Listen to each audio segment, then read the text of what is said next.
Namaskar. Yo saludo con toda la fuerza de mi mente y de mi corazón al infinito que vive dentro de ti. El día de hoy les compartimos un discurso de nuestro maestro espiritual Shri Shivanandamurti, titulado ¿Cómo deberíamos vivir los seres humanos en este mundo? Y en él, Baba nos enseña a diferenciar entre el bien y el mal, y nos explica por qué deberíamos de elegir siempre el camino de la rectitud y rechazar el camino de la degeneración. Comenzamos. ¿Cómo deberían vivir los seres humanos en este mundo? Los seres humanos poseen una conciencia plenamente reflejada, que los hace capaces de actuar de manera independiente y también de distinguir entre el bien y el mal. El bien y el mal son ideas relativas. Es necesario determinar qué es bueno y qué es malo. El propósito de la entidad suprema cualificada, al producir la creación, es liberar a cada ser unitario y hacerlo emancipado, como ella misma lo es. Solo con esta intención, en la última etapa del movimiento evolutivo de lo burdo a lo sutil, aparecen los seres humanos, que representan apenas unas pocas unidades, con una conciencia unitaria plenamente reflejada. La influencia de Prakriti sobre la conciencia unitaria disminuye a medida que ésta avanza hacia lo sutil. Entonces vemos que la conciencia unitaria de los seres humanos está bajo una menor influencia de Prakriti que la conciencia unitaria de los animales.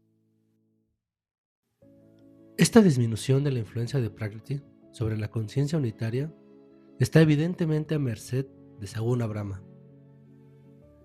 La entidad suprema cualificada y Prakriti deben de haber establecido una alianza al comienzo mismo de la creación para que esto ocurriera. De lo contrario, Prakriti, cuya naturaleza misma es cualificar a Purusa tanto como sea posible, no liberaría a Purusa de su influencia. En la fase de la creación, en la que el movimiento va de lo burdo a lo sutil, se observa que Prakriti libera a la conciencia de su esclavitud por su propia voluntad. Sin embargo, la conciencia unitaria permanece sujeta, porque el movimiento de la creación de lo burdo a lo sutil no llega a su fin. Si, en esta posición subordinada, cualquier entidad consciente actúa independientemente, es la naturaleza de Prakriti castigarla. Como resultado del castigo, el movimiento evolutivo posterior de la conciencia unitaria hacia la sutileza se ve temporalmente afectado. En la creación se observa que la influencia de Prakriti es menor allí donde el reflejo de la conciencia es más claro. Si la conciencia unitaria pudiera expandir y ampliar el reflejo de la conciencia, aumentaría su velocidad hacia la sutileza, ya que la influencia de Prakriti sobre ella misma disminuiría. Entonces, sería posible que la conciencia unitaria regresara rápidamente a la sutileza completa. Por lo tanto, las buenas acciones son aquellas que amplían el reflejo de la conciencia sin llevar a la persona a actuar contra las leyes de Prakriti. Seguir las leyes de Prakriti y actuar conforme a sus dictados eliminará el sufrimiento de las consecuencias de las acciones, mientras que ampliar la densidad del reflejo de la conciencia disminuirá el dominio de Prakriti. Esto permite regresar muy rápidamente al rango supremo.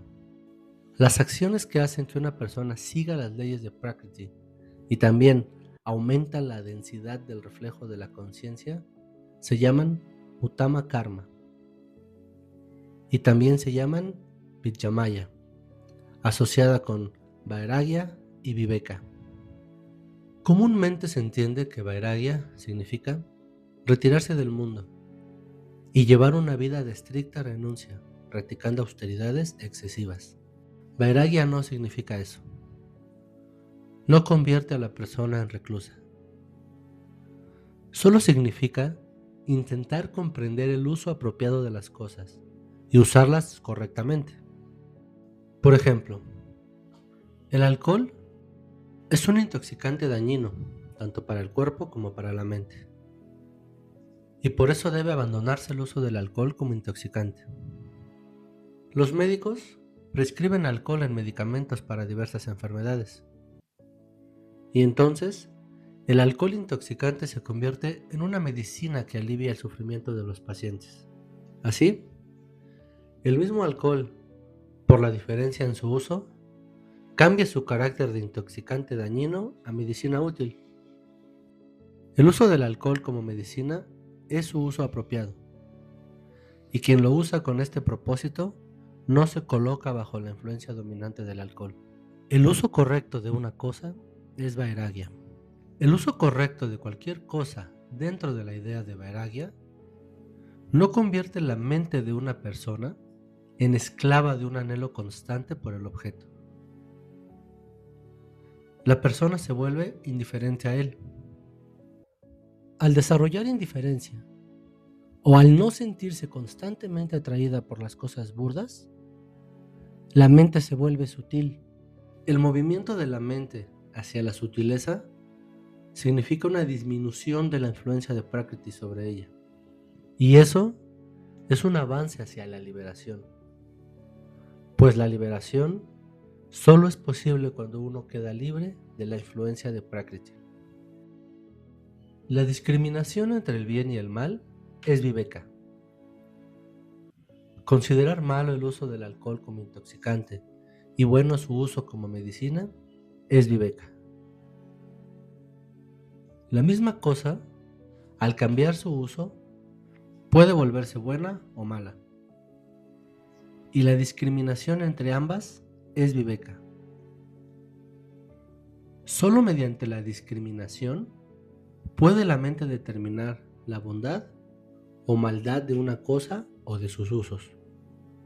Por lo tanto, viveka es necesaria para seguir vairagya, y vairagya es un gran factor contribuyente para alcanzar la emancipación. Así, vairagya y viveka por sí solas son buenas acciones o vidyamaya. Las malas acciones o avidyamaya son justamente lo opuesto de estas. Las acciones que oscurecen el reflejo de la conciencia y también llevan a la persona a actuar contra las leyes de Prakriti son malas acciones. La evolución de la conciencia unitaria solo significa que el reflejo de la conciencia se vuelve más claro y de mayor densidad debido a que la mente se vuelve más sutil. Esto solo sería posible cuando se aumenta la velocidad del movimiento hacia la sutileza, pues solo entonces la mente tenderá a volverse más sutil.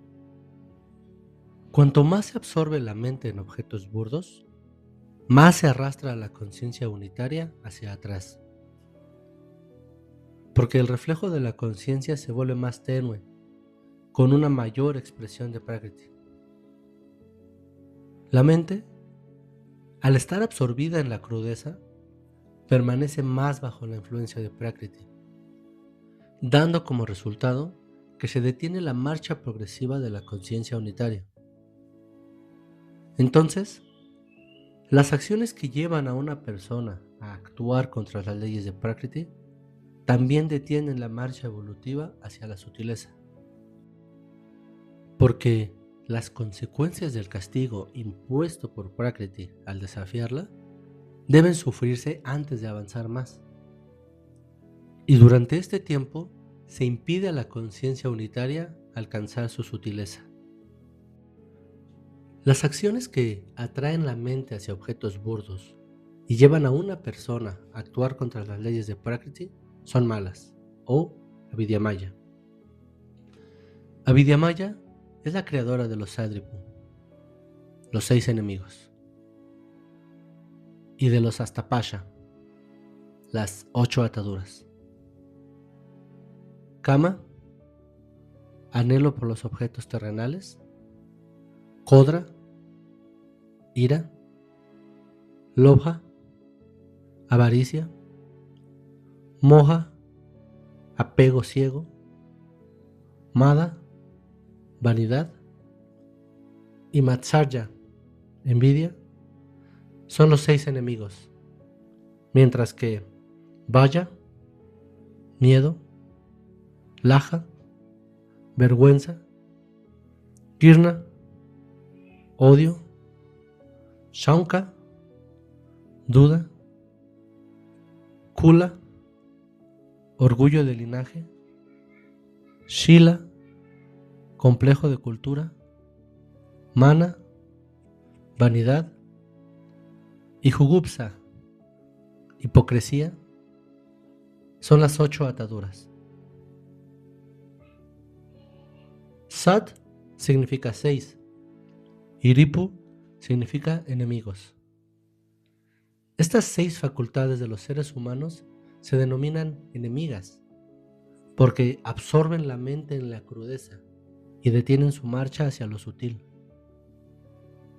El rango supremo para la conciencia unitaria es lo sutil, y todo aquello que la retiene e impide alcanzar el rango supremo es su enemigo. Por lo tanto, estas 6 facultades se llaman 6 enemigos. Astapasha significa las 8 ataduras. Quien está sujeto por ataduras pierde su capacidad de movimiento. En la creación, encontramos que el movimiento de los seres humanos va de lo burdo a lo sutil. Es decir, los seres humanos tienen que avanzar hacia lo sutil, pero al inclinarse hacia las 8 ataduras, como laja, vaya y girna, quedan absorbidos solo en cosas burdas y se detiene su progreso hacia lo sutil. Seguir Vidyamaya sería una buena acción, mientras que seguir a Vidyamaya sería una mala. Vidyamaya conduce gradualmente a la persona hacia lo sutil, y Avidyamaya detiene su progreso hacia lo sutil. Según la regla de la creación, el movimiento humano es hacia lo sutil, y todos tendrán que seguir Vidyamaya para que su movimiento hacia lo sutil se acelere y puedan regresar rápidamente al rango supremo. Quienes siguen Vidyamaya pueden clasificarse en 4 categorías. Primero, quienes siguen las leyes de Prakriti y hacen un esfuerzo por el progreso de la conciencia unitaria. Estas son las buenas personas. Segundo, quienes siguen las leyes de Prakriti, pero son indiferentes a hacer esfuerzos por el progreso de la conciencia unitaria. Tercero, quienes no siguen las leyes de Prakriti y son indiferentes a hacer esfuerzos por el progreso de la conciencia unitaria. A estos se les llama bajos. Y cuarto, quienes no siguen las leyes de Prakriti y además se convierten en causa de la degradación de su conciencia unitaria. Tales personas son más bajas que las más bajas. El propósito de la entidad suprema cualificada, al crear a los seres humanos, es hacer que sigan su curso hacia lo sutil, para llevarlos de regreso al rango supremo. Esto constituye la naturaleza de los seres humanos. Para regresar al rango supremo, es necesario esforzarse por la elevación de la conciencia unitaria, y las acciones también deben estar en armonía con las leyes de Prakriti, para que ella no cree obstáculos al progreso. Por eso, las personas de la primera categoría, es decir, las buenas personas, son naturales, ya que actúan de acuerdo con su naturaleza, y solo ellas sirven al propósito para el cual la entidad suprema cualificada las creó. Los animales también siguen a Prakriti, pero debido a la ausencia de un reflejo claro de la conciencia, no son capaces de hacer ningún esfuerzo por la elevación de su conciencia. Las personas de la segunda categoría, que solo siguen las leyes de Prakriti, no son en modo alguno diferentes a los animales. No hacen ningún uso de la conciencia unitaria plenamente reflejada que hay en ellas. Por lo tanto, no pueden ser llamadas nada mejor que bestias con apariencia humana. Quienes pertenecen a la tercera y cuarta categorías son realmente más bajos que las bestias. Las bestias siguen las leyes de Prakriti y no hacen ningún esfuerzo por la elevación de la conciencia unitaria, porque ésta no está claramente reflejada en ellas. Al depender enteramente de Prakriti para todas sus acciones, los animales, con el paso del tiempo, desarrollan una conciencia unitaria claramente reflejada, mientras que las personas bajas y las más bajas de la tercera y cuarta categorías no hacen uso de la conciencia unitaria plenamente reflejada en sí mismas y actúan contra las leyes de Prakriti. Las más bajas no solo actúan contra las leyes de Prakriti, sino que también provocan una mayor degeneración en el reflejo de la conciencia unitaria mediante sus acciones. Estas dos clases no solo son bestias en forma humana, sino incluso son más mezquinas que las bestias. Anteriormente se mostró que las reacciones de las acciones deben experimentarse. Nadie queda exento de experimentarlas. Las reacciones de todas las acciones de una persona tendrán que ser soportadas solo por ella misma. Hay muchos que, con la intención de escapar de este sufrimiento de la reacción, intentan diversos métodos. A continuación, se analizará hasta qué punto sus intentos y métodos se basan en el razonamiento y la lógica, y si pueden tener éxito en escapar de la experiencia de las reacciones. Muchos creen que, neutralizando la influencia de los astros y mediante rituales de ofrecimiento de sacrificios en arrepentimiento, podrán escapar de las consecuencias de sus acciones. Esta creencia no es correcta, porque según la regla de Prakriti, toda acción debe ir seguida de su reacción. La mente tiene que recuperar su normalidad mediante las reacciones. Esta es la ley de Prakriti y nadie puede dejarla de lado. Sin embargo, existe la posibilidad de acelerar o disminuir la velocidad de las reacciones que devolverán la mente a la normalidad. Por ejemplo, las reacciones que tardarían un mes en devolver la mente a la normalidad pueden, con la ayuda del Tantra, completarse en un día o en un año, acelerando o disminuyendo la velocidad de las reacciones, pero nunca será posible eliminarlas por completo. Una persona puede pedir prestadas 100 rupias, con la condición de devolverlas en un mes. Puede ser posible convencer al acreedor de que renuncie a la condición de pago y aumente el plazo a un año o incluso a 2 años. El plazo para devolver el dinero puede extenderse, pero no se puede evitar devolverlo. De manera similar, una persona que tenga un crédito de 150 rupias en su cuenta, con la condición de gastar todo el dinero en un mes a razón de 5 rupias al día, puede gastar las 150 en un solo día, o puede seguir la condición original y tardar un mes en gastar el dinero. El dinero solo será usado por el depositante, ya lo haga en un día o en un mes. El modo de experimentar la reacción puede cambiarse con la ayuda de las prácticas tántricas, como en los dos ejemplos citados anteriormente. Pero la experiencia de la reacción o destino no puede evadirse. El karmapala, las consecuencias o reacciones de las acciones de una persona, tendrán que ser experimentadas por ella. Y en el mejor de los casos, solo puede reducir o aumentar la intensidad del sufrimiento en un momento dado, al disminuir o acelerar la velocidad de las reacciones. Es posible que la condición de devolver 100 rupias en una sola cuota sea demasiado dura para el deudor y que éste tenga que sufrir una gran angustia mental. Pero si la misma cantidad se devuelve en varias pequeñas cuotas, el deudor quizá ni siquiera lo sienta.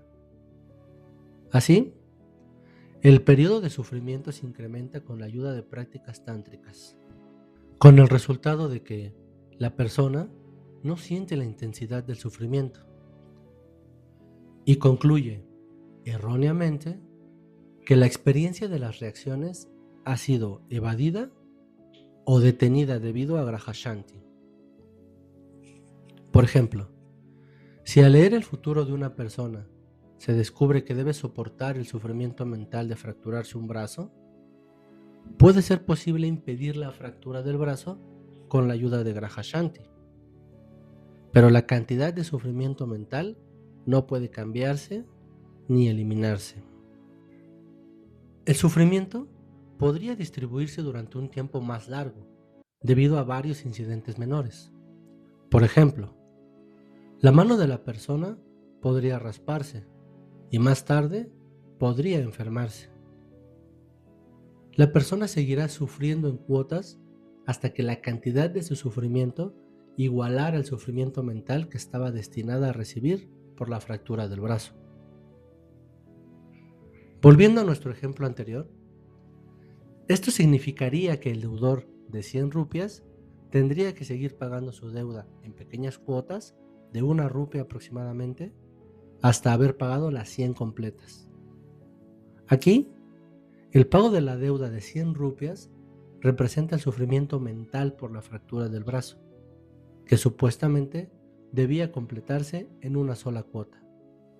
Pero mediante halagos y persuasión al acreedor, es decir, al neutralizar la influencia de los astros, se paga en pequeñas cuotas. Por lo tanto, mientras no se complete la devolución de las 100 rupias, el pago tendrá que continuar. Así como es posible aumentar el periodo de experiencia de las reacciones con la ayuda de Graha Shanti, también es posible disminuir ese periodo. Por ejemplo, algunas personas usan distintas piedras, como zafiros azules, que cambian el modo en que experimentan las reacciones. Es posible que, por esto, alguien obtenga una fortuna ganando un premio de lotería o reciba una promoción en su empleo. Esto hace que la gente crea que todo esto ha sucedido debido a Graha Shanti, pero en realidad no es así. El destino o la cantidad de experiencia de las consecuencias de las propias acciones no pueden cambiarse ni evadirse. Las acciones de una persona que dan felicidad a otros producirán felicidad para ella misma en la misma medida mental. Esta cantidad de experiencia de felicidad y placer no puede cambiarse. Solo puede aumentar o disminuir el tiempo requerido para experimentarla. Tomando de nuevo el ejemplo del depósito de 150 rupias, vemos que el dinero destinado a gastarse en un mes a razón de 5 rupias al día puede gastarse en un solo día, acortando el periodo de gasto y sin dejar nada para los 29 días restantes del mes. El cambio en el destino producido por Graha Shanti es similar a esto.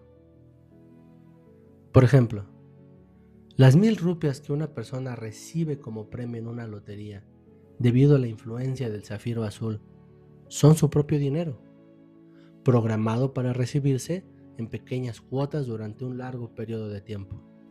Ese dinero se recibe en una sola cuota, sin dejar saldo para el resto de las cuotas.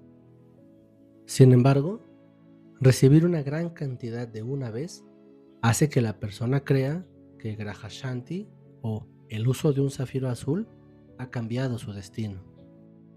En realidad, el destino o la experiencia de las reacciones nunca puede cambiarse. Solo puede cambiarse la duración de las reacciones. Por eso, quienes realizan su práctica intuicional con la intención de alcanzar la emancipación, experimentan placer y dolor, felicidad y agonía rápidamente, para poder completar la experiencia de las reacciones en el periodo más breve posible. Quienes desean la liberación la quieren en esta misma vida y por eso experimentan todo rápidamente, de acuerdo con sus reacciones potenciales, para que no quede nada para una vida futura y puedan obtener la liberación de la esclavitud de Prakriti. Algunos creen que los resultados acumulados por malas acciones pueden compensarse o borrarse con los buenos resultados obtenidos por buenas acciones. Según ellos, si las malas y buenas acciones son iguales en número, no debería quedar ningún saldo por experimentar. Esto no ocurre ni es posible. Ya se ha visto que todas las acciones, sean buenas o malas, causan una deformidad en la mente. En el proceso de recuperar la mente a su forma normal, la deformidad se elimina mediante una reacción igual y opuesta. Por lo tanto, la deformidad causada por las malas acciones no puede eliminarse mediante buenas acciones, ya que éstas solo deformarían más la mente. Tendrá que haber una reacción independiente, igual y opuesta para cada acción. Cuando cada deformidad se elimina mediante una reacción independiente, una persona tendrá que experimentar por separado las consecuencias de las acciones buenas y malas. Por ello, los resultados de las buenas acciones no pueden ayudar a evadir el sufrimiento de los malos resultados debidos a malas acciones. Las malas consecuencias de las malas acciones y las buenas consecuencias de las buenas acciones tendrán que experimentarse por separado. Esta es la ley de Prakriti. Lógicamente se ha demostrado que la experiencia de la reacción de una acción no puede evadirse. Siendo así, culpar a Dios por las consecuencias de nuestras acciones o rezar para ser liberados de soportar las consecuencias es solo necedad. Quien realiza acciones tendrá que soportar también las reacciones. Si metes la mano en el fuego, seguramente te quemarás. Culpar a Dios por quemarte la mano es simplemente ignorancia o estupidez. Es la naturaleza del fuego quemar, y todo lo que entre en contacto con él se quemará. De manera similar, es una ley evidente de Prakriti, o su misma naturaleza, que todas las acciones tendrán reacciones. Dios no es responsable en lo más mínimo de ello. Quien realiza las acciones es responsable de ello. Quien realiza las acciones también es responsable de las reacciones, puesto que Dios no ha realizado las acciones. Él no puede ser responsable de las reacciones. Solo las personas son responsables de las acciones, así como de soportar las consecuencias de esas acciones. La oración es el acto de pedir un favor con fervor. También significa una petición solemne dirigida al Ser Supremo para obtener ciertos beneficios. Una persona ora a Dios por algo que no posee o que cree no poseer. Pide estos favores a Dios con la fe de que solo Él puede concederlo todo y que por su mero deseo todas las necesidades pueden satisfacerse. Mediante la oración o la súplica, la persona quiere despertar su deseo para que le concedan las cosas que le faltan. Al pensarlo cuidadosa y racionalmente, ¿no parece el intento de despertar el deseo de Dios para satisfacer estas necesidades un recordatorio a Dios para que le dé algo de lo cual Dios mismo la ha mantenido privada? De otro modo, ¿no sería necesario recordarle a Dios en la oración esa cosa que le hace falta, ni tratar de despertar su deseo de darla? Por ejemplo, si una persona necesita dinero, con la fe de que solo Dios puede darlo, le rezaría pidiéndole el favor de darle dinero. ¿No muestra esta petición una falla de Dios al mantenerla necesitada de dinero, cuando solo Él puede dárselo? Solo se culpa a Dios por ello, y al orarle por dinero, la persona precisamente le señala su parcialidad al no darle el dinero que necesitaba. Por lo tanto, la oración o pedir favores a Dios no es sino señalar al único dador sus errores en la distribución de sus favores. Solo presume falta de imparcialidad en él, y por eso se le culpa de hacer a unos muy ricos y a otros muy pobres. Rezar a Dios pidiendo favores solo sirve para llamar su atención sobre la acusación de parcialidad que se le imputa. Cuando la oración conduce a tal conclusión, pedir favores es solo ignorancia. Quien realiza acciones también soportará las consecuencias. Y culpar a Dios por ello, como si fuera su parcialidad, no lo salvará de soportarlas. Una mano metida en el fuego seguramente se quemará. Ninguna cantidad de oración le salvará. Que Dios concediera tal oración significaría quitarle al fuego su propiedad de quemar, o cambiar la composición misma de la mano para que no fuese afectada por el fuego y no se quemara. Esto no es posible. En la creación de Dios no hay falla alguna, precisamente porque todas las cosas, pequeñas o grandes, siguen su propia naturaleza. De lo contrario, habría desorden a cada paso. Las oraciones, que solo sirven como recordatorio a Dios de su parcialidad, no pueden inducirlo a cambiar las leyes de su creación. Cualquiera que espere hacer que Dios cambie sus leyes mediante la oración, solo muestra su completa ignorancia. Según las leyes de Prakriti, toda acción tiene una reacción que debe ser experimentada por la persona que realiza la acción. Esta ley es inmutable, y rezar para cambiarla es solo perder el tiempo. Las oraciones no pueden cambiar el destino, y la experiencia de las reacciones es inevitable. Stuti es alabar o ensalzar las cualidades de Dios en una canción o himno de alabanza, y no puede recibir un estatus más alto que el de la adulación. La adulación suele practicarse hacia alguien capaz de conceder un favor y de quien se busca algo. Cantar las cualidades de Dios obviamente se hace con la intención de complacerlo. De lo contrario, no tendría sentido decirle a Dios que todo lo sabe, que es misericordioso, todopoderoso y benevolente. La intención detrás de ensalzar estas cualidades es adular a Dios para que conceda algo de su misericordia.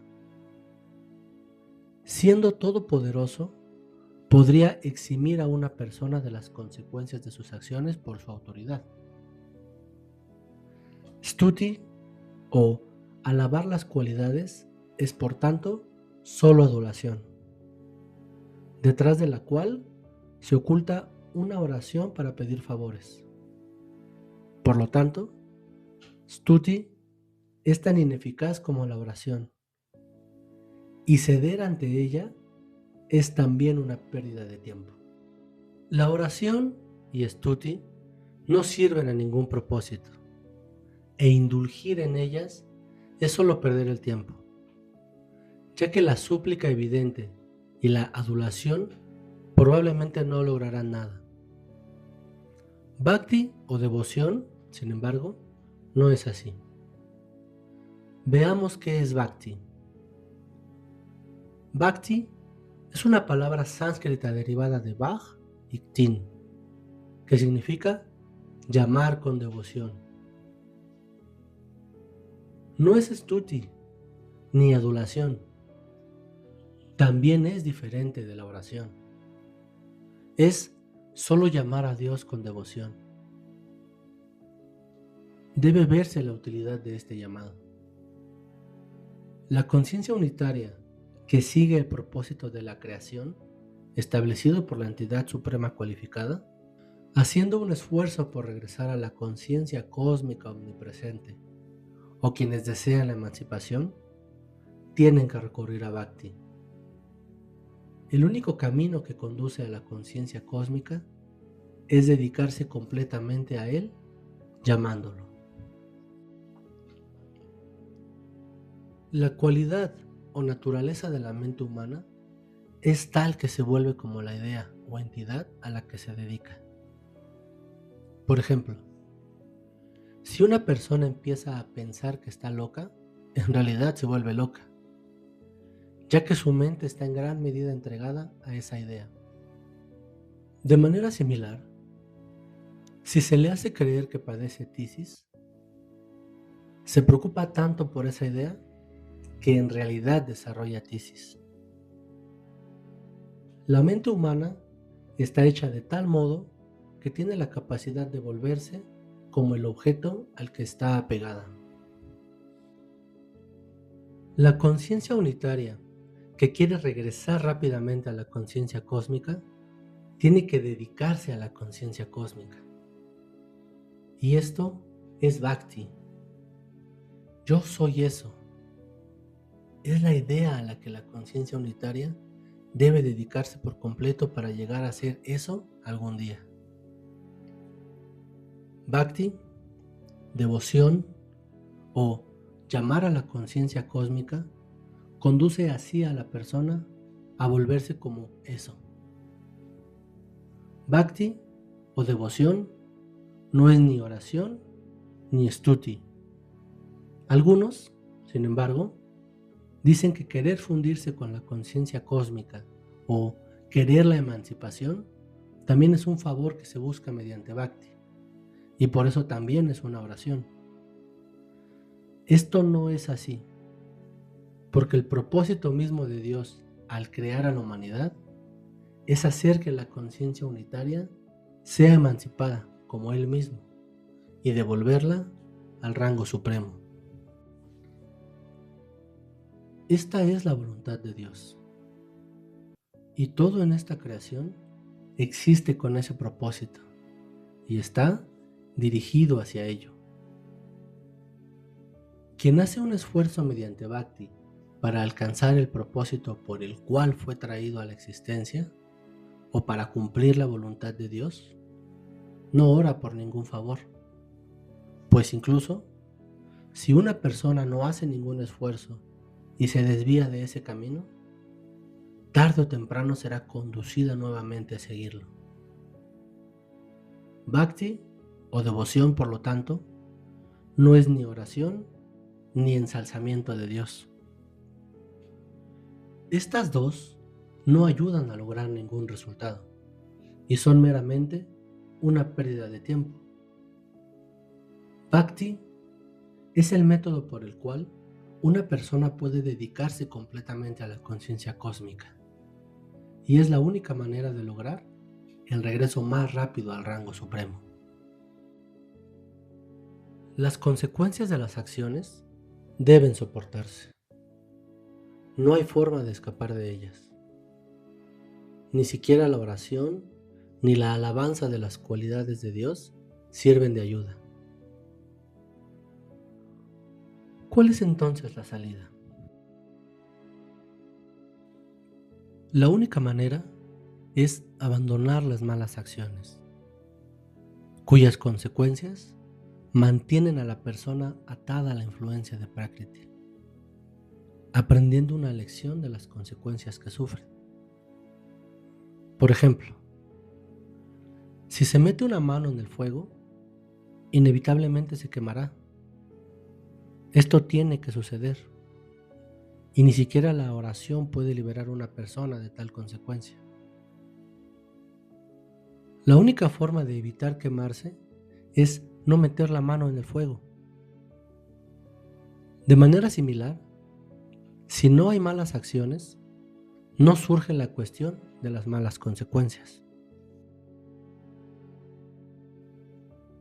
La regla de Prakriti, según la cual una persona debe soportar las consecuencias de sus acciones, también debe tener algún propósito detrás para el bienestar de la humanidad. El propósito de toda la creación es permitir que cada unidad se emancipe. Este es el gran objetivo de la entidad suprema cualificada al producir la creación. Y por eso, solo puede llamársele el gran benefactor. Aunque está emancipada, llegó a estar bajo la influencia de Prakriti por el bienestar de cada unidad. Karmapala, o soportar las consecuencias de las acciones propias, se ha convertido en una regla muy estricta, solo para el bienestar de los seres humanos, pues por medio de ella, él refrena a los seres humanos de las malas acciones y los conduce a la emancipación. Dios, mediante sus castigos, enseña a los seres humanos a no entregarse a malas acciones. Pero los seres humanos, por ignorancia, solo lo culpan por infligir dolor y sufrimiento. Culpar a Dios de ser parcial y cruel y de infligir dolor y sufrimiento, o incluso recurrir a la oración y a la adulación para aliviar el sufrimiento, no son los caminos correctos que deben adoptarse. Los sabios toman el dolor y el sufrimiento como una lección mediante la cual el gran benefactor les enseña a abstenerse de malas acciones y desarrolla en ellos la discriminación. Por lo tanto, abstenerse de malas acciones es la acción de los sabios y el deber de todo ser humano. Este discurso fue ofrecido por nuestro maestro espiritual, Shri Shri Nandamurti, alrededor del año 1955. Namaskar.